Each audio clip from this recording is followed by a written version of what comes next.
She's a brilliant assistant, sure, but look at her. She's fat. She's a workhorse, not wife material." Those were the last arrogant words Caleb ever spoke as a powerful man, because the quiet man smoking in the shadows wasn't just a client.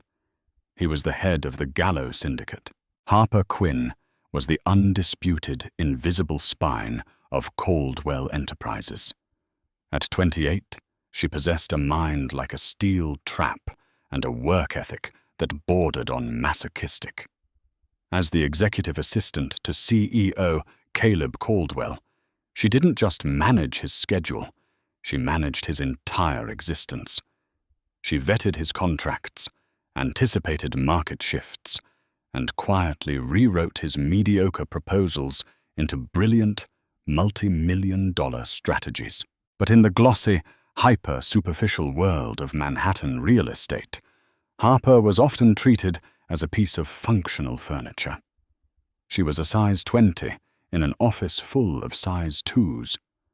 While Caleb flaunted his wealth with custom Tom Ford suits and a rotating cast of statuesque, hollow-eyed models on his arm, Harper armored herself in sharply tailored navy suits from Marina Rinaldi, pulling her auburn hair into a severe knot.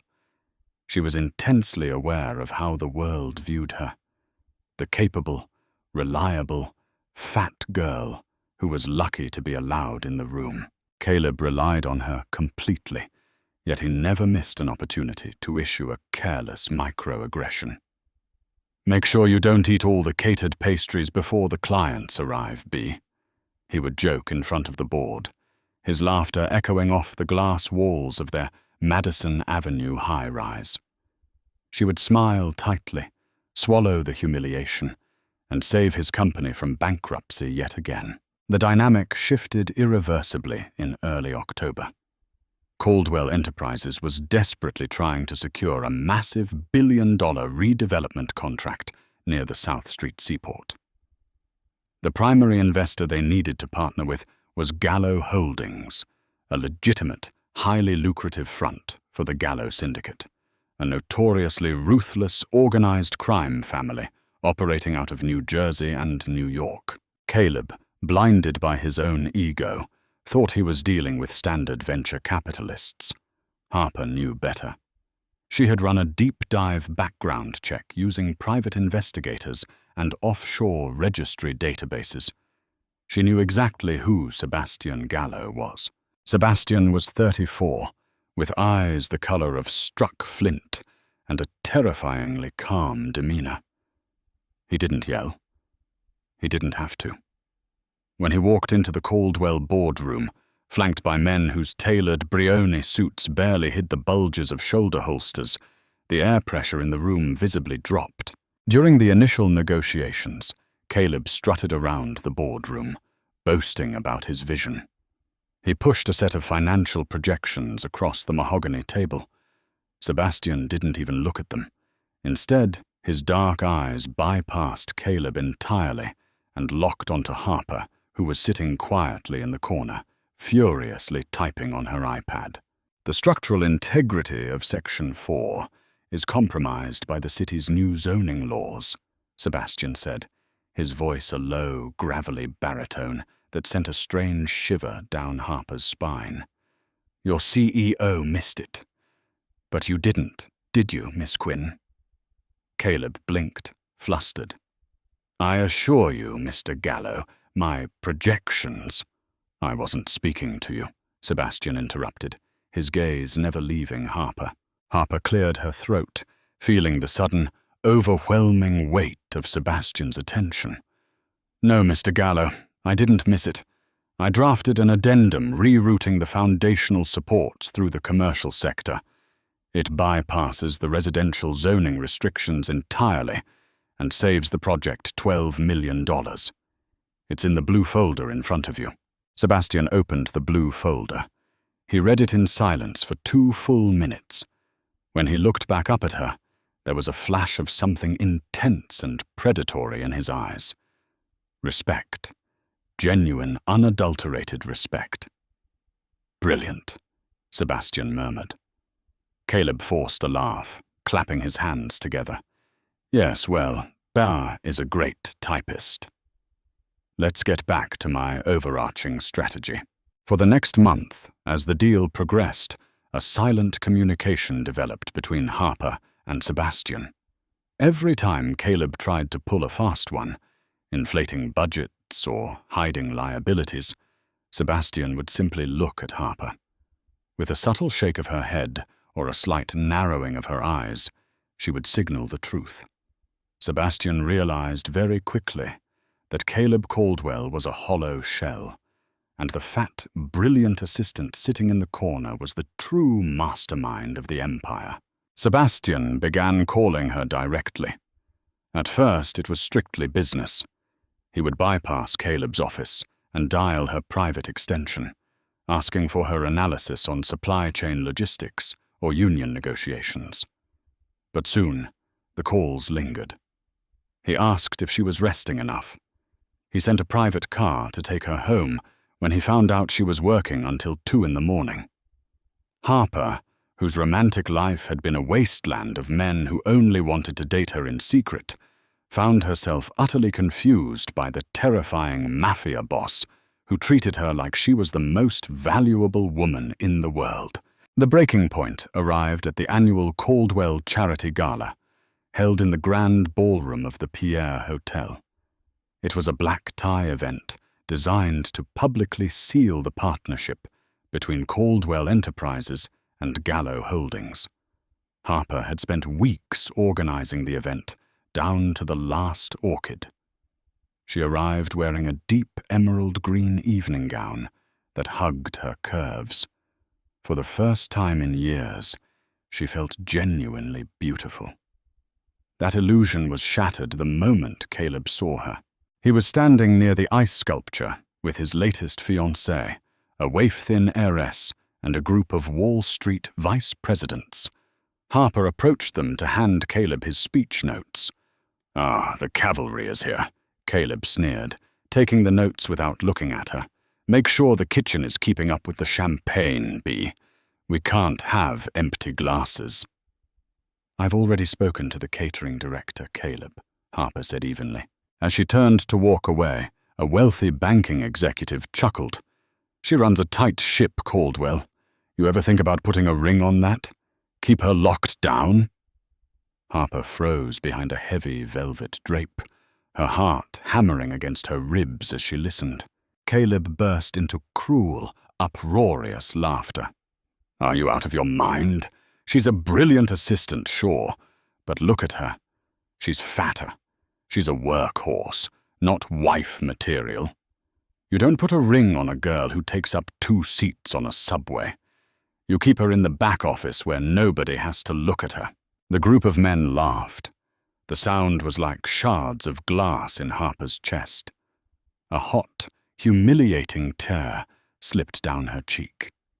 Years of loyalty, years of sacrificing her weekends, her sleep, and her youth for this man's success, reduced to a cruel joke about her body.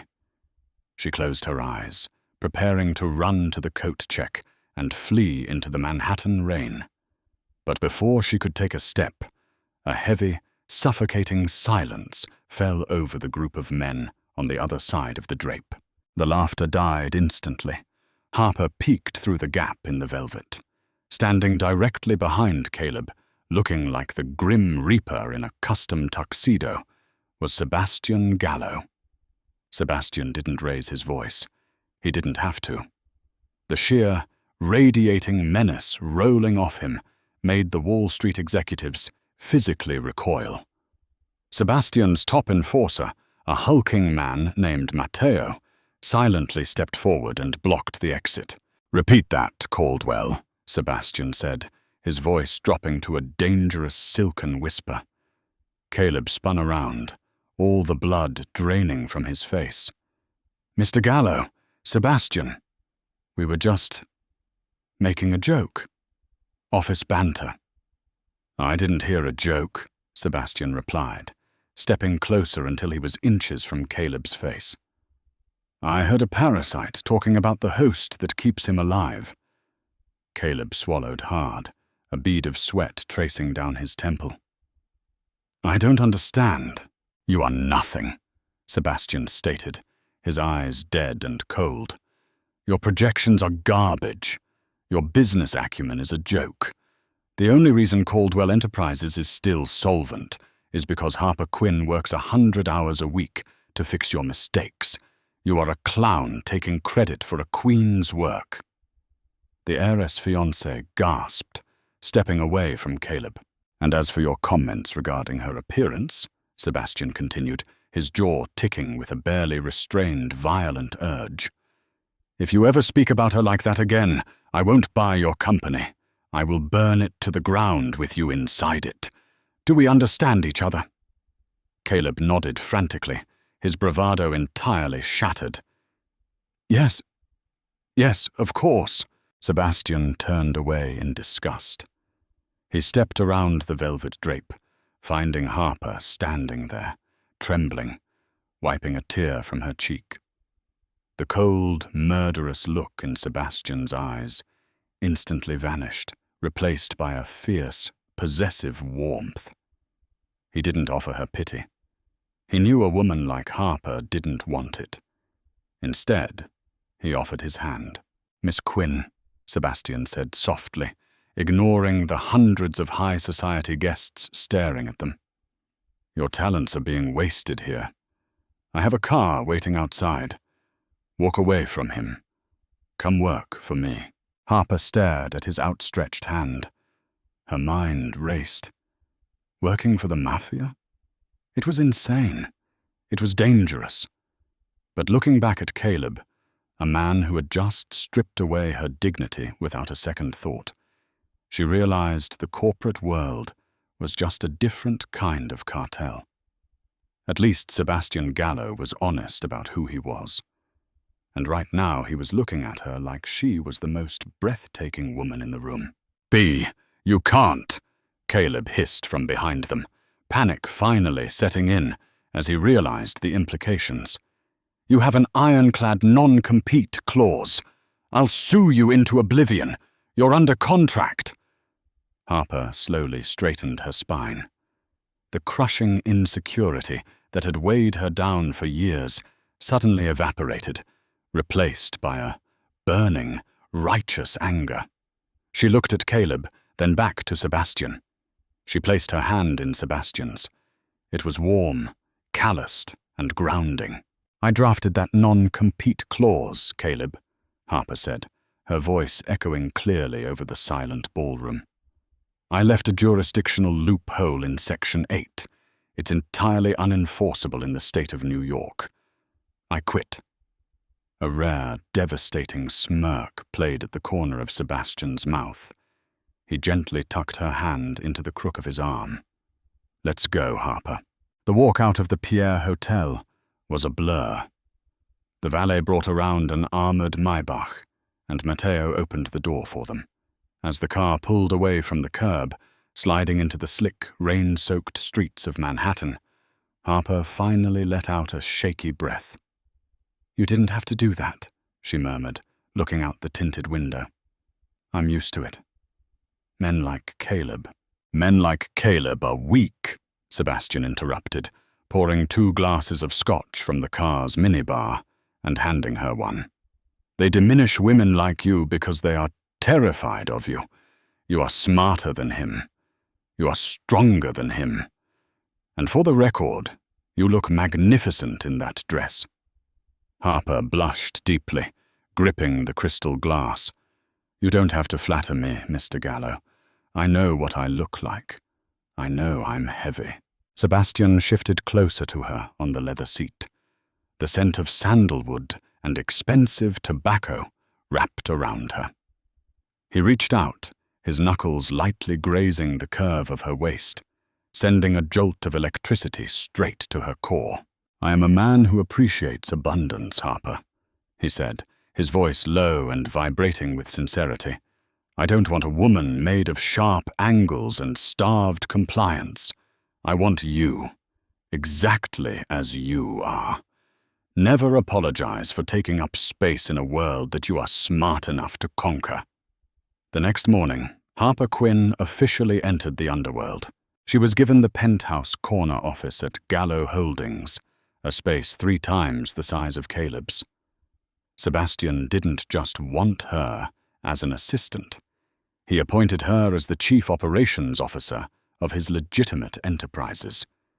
She found herself auditing shipping manifests from the port of Newark, restructuring real estate portfolios, and occasionally scrubbing the financial trails of cash businesses that smelled suspiciously like extortion money.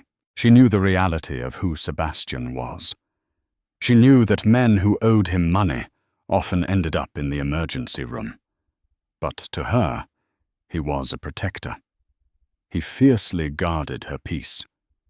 If a contractor spoke down to her, they were immediately blacklisted.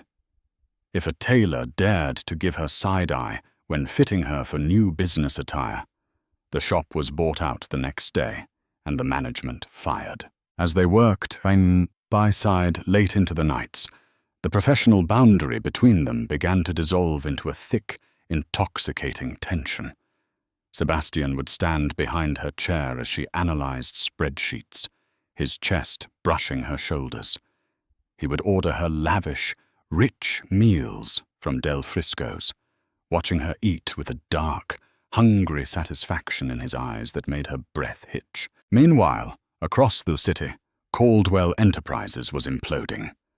Without Harper to navigate the complex zoning laws and placate the angry investors, Caleb's billion-dollar South Street Seaport project was falling apart like a house of cards.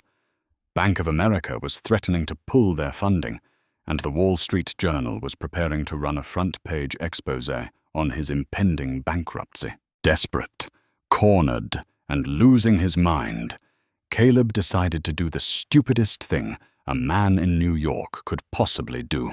He decided to threaten what belonged to Sebastian Gallo. By late November, the chilling winds of New York City had stripped the trees in Central Park bare. But inside the executive suite of Gallo Holdings, Harper Quinn was blooming. She was no longer the invisible, overworked pack mule of Madison Avenue. Sebastian had commissioned a private tailor to craft her a wardrobe that celebrated her size 20 figure. Wrapped in a custom crimson cashmere coat by Christian Dior that cinched perfectly at her waist and draped elegantly over her hips, she commanded rooms that previously would have ignored her. Sebastian's syndicate lieutenants, hardened men who had initially viewed her with deep suspicion, now deferred to her. She had revolutionized their money laundering operations through legitimate offshore tech investments, turning dirty casino revenue into perfectly clean Silicon Valley equity. And every evening when the doors locked, Sebastian would pour them both a glass of Macallan 25, pull her onto his lap, and worship the soft, heavy curves that Caleb Caldwell had once mocked. But a cornered animal is a dangerous animal. Caleb's life had become a waking nightmare. The Wall Street Journal had run an absolutely scathing piece on his failure to secure the South Street Seaport zoning permits. His stock at Caldwell Enterprises had plummeted by 40% in a single Tuesday. J.P. Morgan Chase was threatening to call in a massive mezzanine loan, which would force him into Chapter 11 bankruptcy. Stripped of Harper's intellect, Caleb was exposed as a hollow fraud. Driven mad by his impending ruin, Caleb made a fatal miscalculation. He decided to play God with the devil.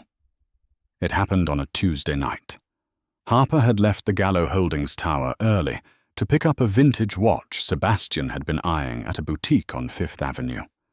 As she stepped out of her town car on the Upper West Side, dismissing her driver for a brief walk, a heavy hand clamped down on her shoulder, roughly yanking her into the shadowed alcove of a closed bakery. Harper gasped, her pulse spiking as the scent of stale scotch and desperate sweat invaded her senses. "Don't scream, Bee," a ragged voice hissed. She turned to see Caleb Caldwell. He looked horrific. His signature Tom Ford suit was wrinkled, his eyes were bloodshot and sunken, and he was trembling.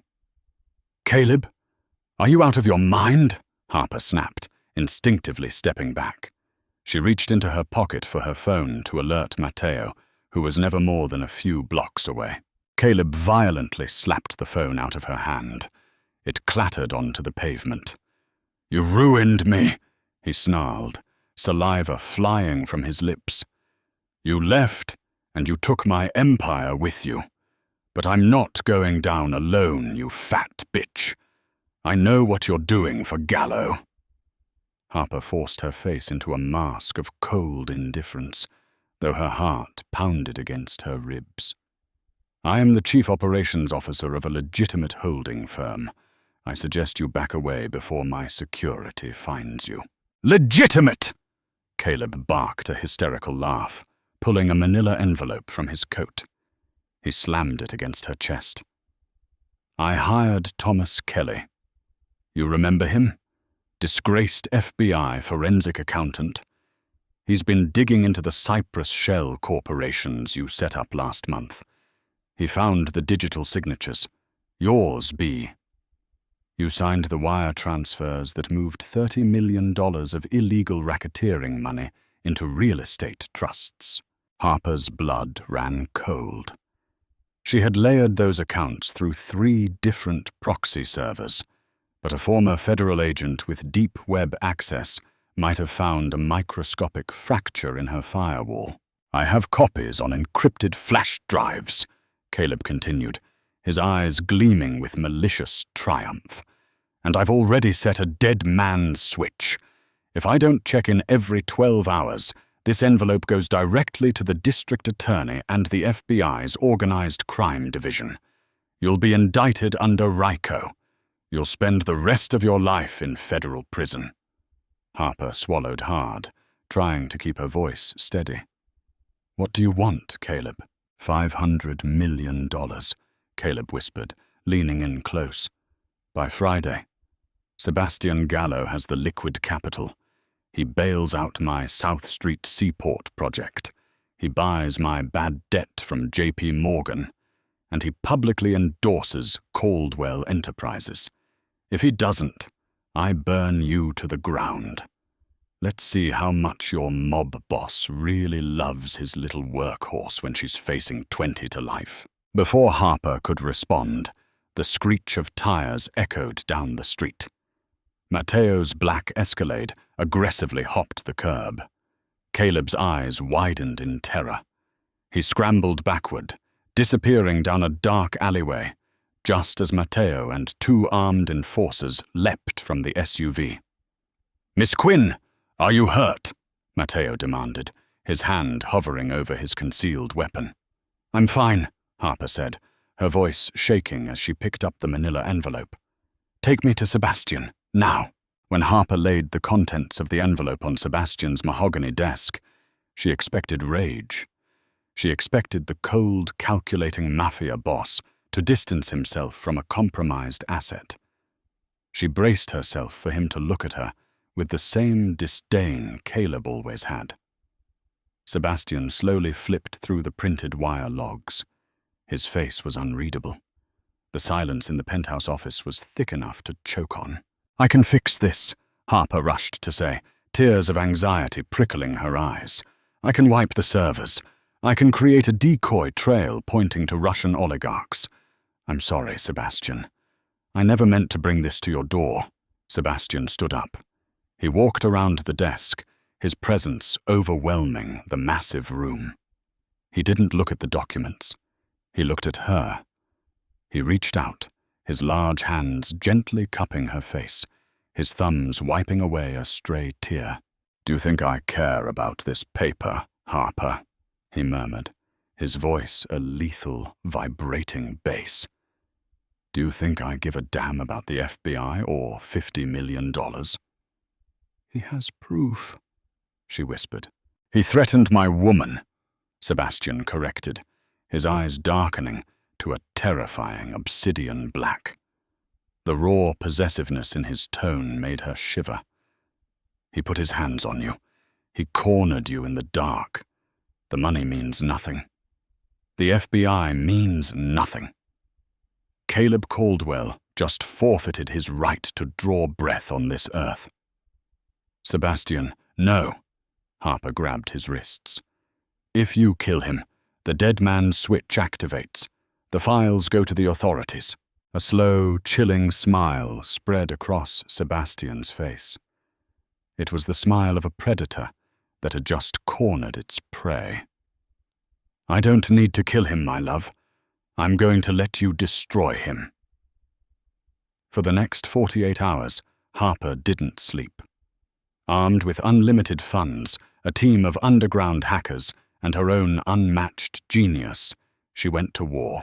Sebastian sat quietly in the corner of her office, smoking a cigar, watching her work with an expression of pure, unadulterated awe. He watched her thick, capable fingers fly across the keyboards.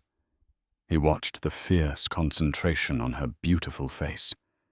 She was a goddess of vengeance, and she belonged to him. By Thursday morning, Harper closed her laptop and took a deep breath. It's done. At 9 a.m. on Friday, Caleb Caldwell was pacing the floor of his rapidly emptying office. His staff had been quitting in droves, and the power company was threatening to shut off the electricity due to unpaid bills. He kept checking his phone, waiting for the notification that $500 million had been wired into his offshore account. Instead, the heavy oak doors of his office were violently kicked open. Caleb jumped, letting out a pathetic yelp. Sebastian Gallo strolled in, looking immaculate in a charcoal Brioni suit.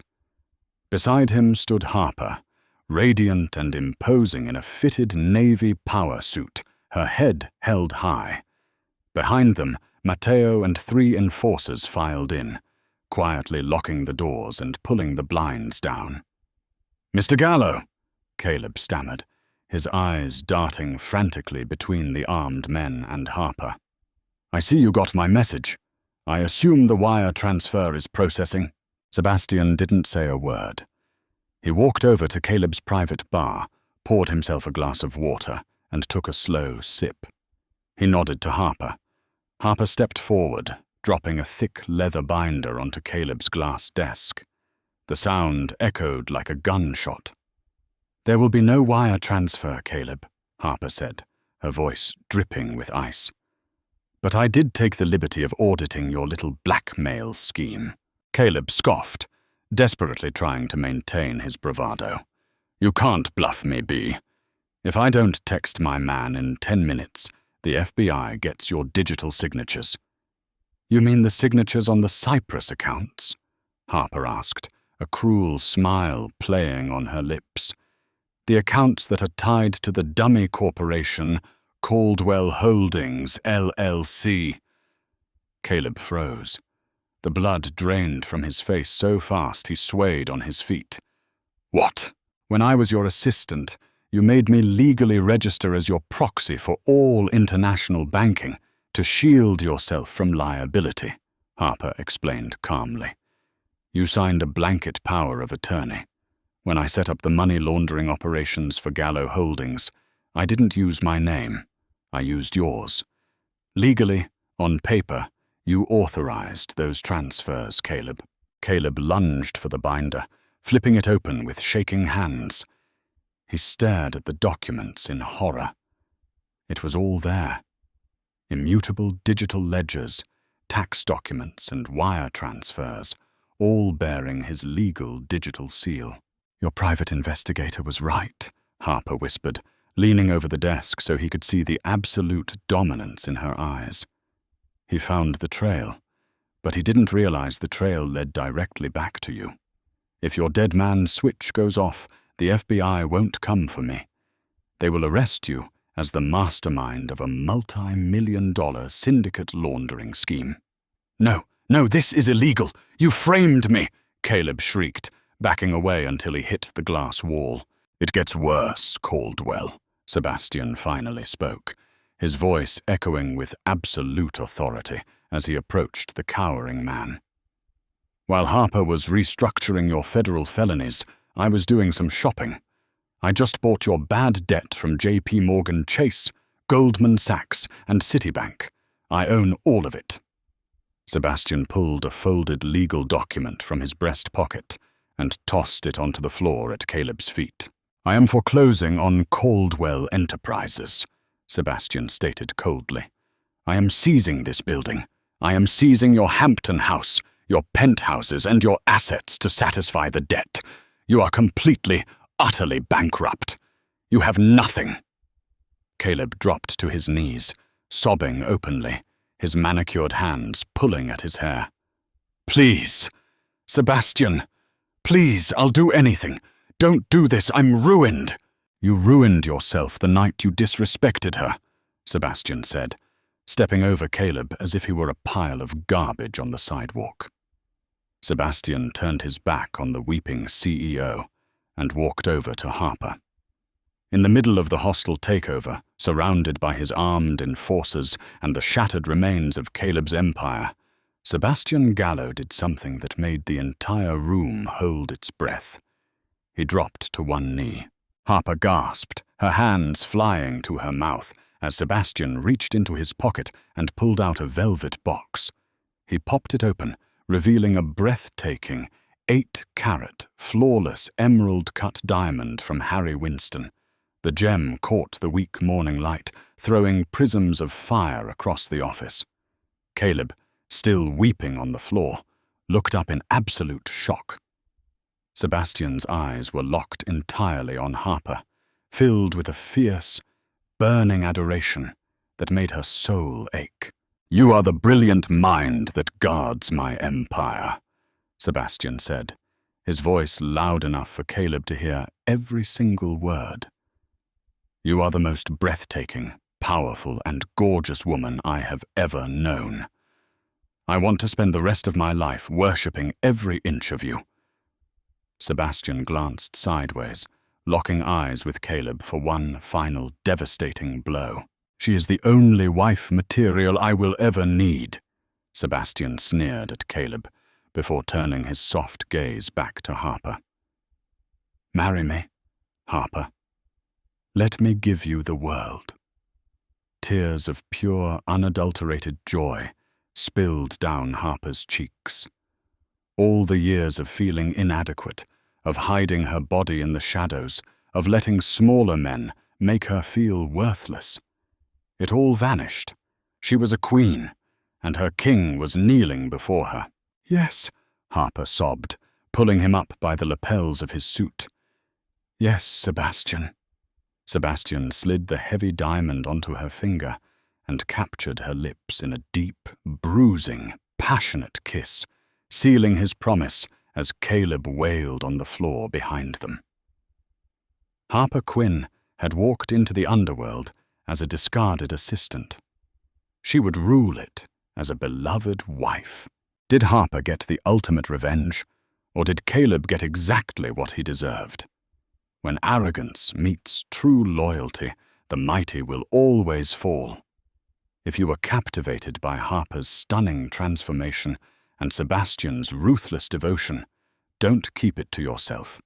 Like this video, share it with someone who loves a story of ultimate karma, and subscribe to our channel for more thrilling, dramatic Mafia romances. Drop a comment below. Would you have forgiven Caleb or taken everything?